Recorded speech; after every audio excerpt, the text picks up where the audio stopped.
You've been asked to write an article for your local newspaper on the importance of road safety education for learners.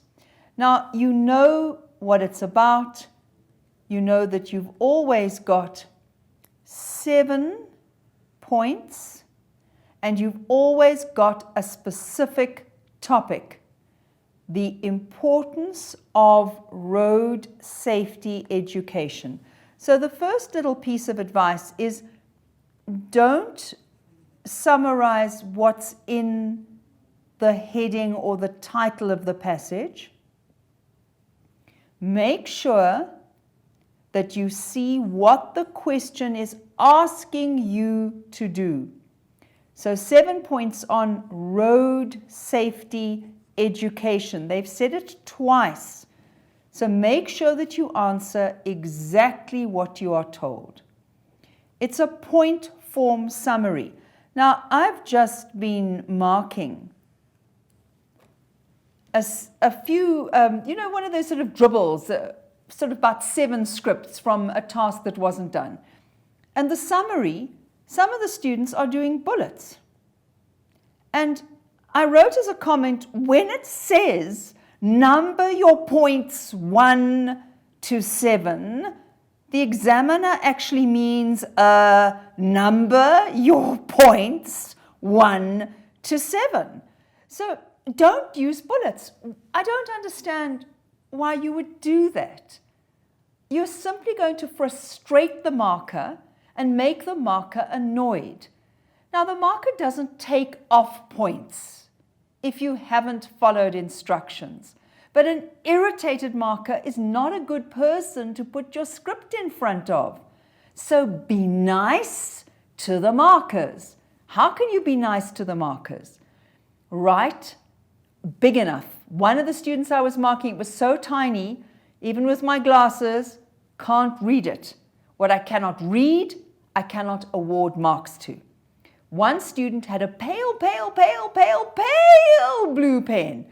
Get a dark blue pen. Make my life easier. Okay, so point form means you write one idea in each point. What happens if you write 2 ideas? The marker comes along, ticks this idea because this is correct. According to the memo, maybe it's point 4, even though you've numbered it point 1, doesn't matter.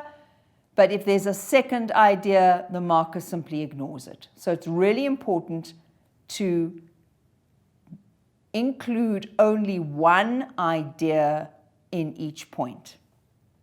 List your 7 points in full sentences. So you cannot use fragments. You have to use complete sentences. So fragments, no fragments. The number of words. You count every word, 1, 2, 3, 4, and you put the number at the bottom in square brackets so that you say that's how many you've used.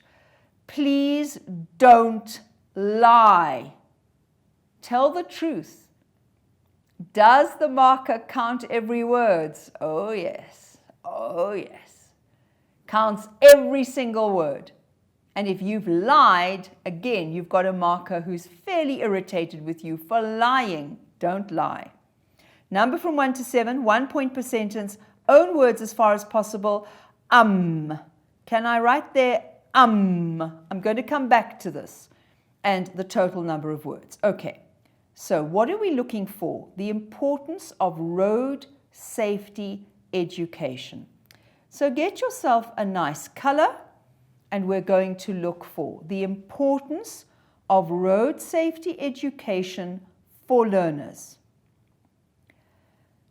The United Nations has declared the period 2011 to 2020 as the decade of action for road safety, urging countries to reduce the number of fatalities caused by road accidents. Has that told us anything about the importance of road safety education for learners? Not unless you're going to argue that learners need to be taught about this in order to reduce the number of fatalities. Let's go on. They argue that road traffic injuries are among the 3 leading causes of death for people between the ages of 5 and 44. Statistics rank South Africa's road accident fatality rate among the 5 highest in the world. Now, I would say that there is a point in there. The fact that our fatality rate is so high, for me, is a very important point as to why we should teach learners about road safety. They're going to be using the roads. They need to be aware about the really terrible death toll. 2013, a 3-year research project was launched in South Africa to determine road safety behavior of primary school learners. It's important to observe children confronted with real-life road safety situations and assess their decision-making skills and attitude towards road safety. It was found that children do not use designated areas to walk on and to cross the road. The lack of road signs and pavements, shortage of pedestrian crossings, and no traffic officers visible contributed to this behavior among learners.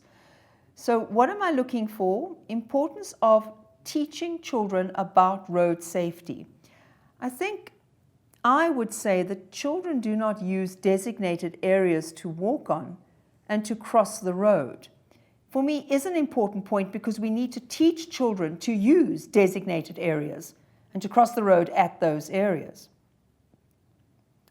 The fundamental idea is that no one needs to die or be seriously injured in road accidents, as these can be prevented.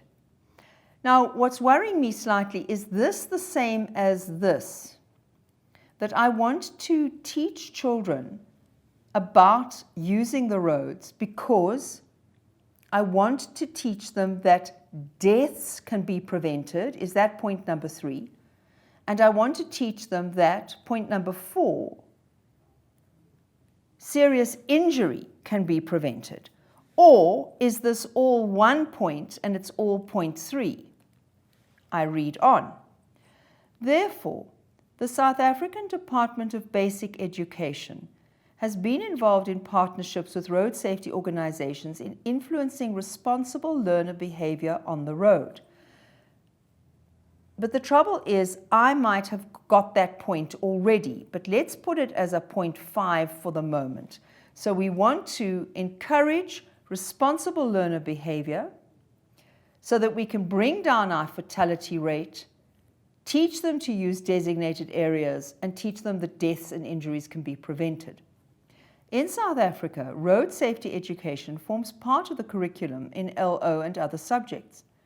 The main aim of road safety education should be to change road behavior, but that's the same point as this.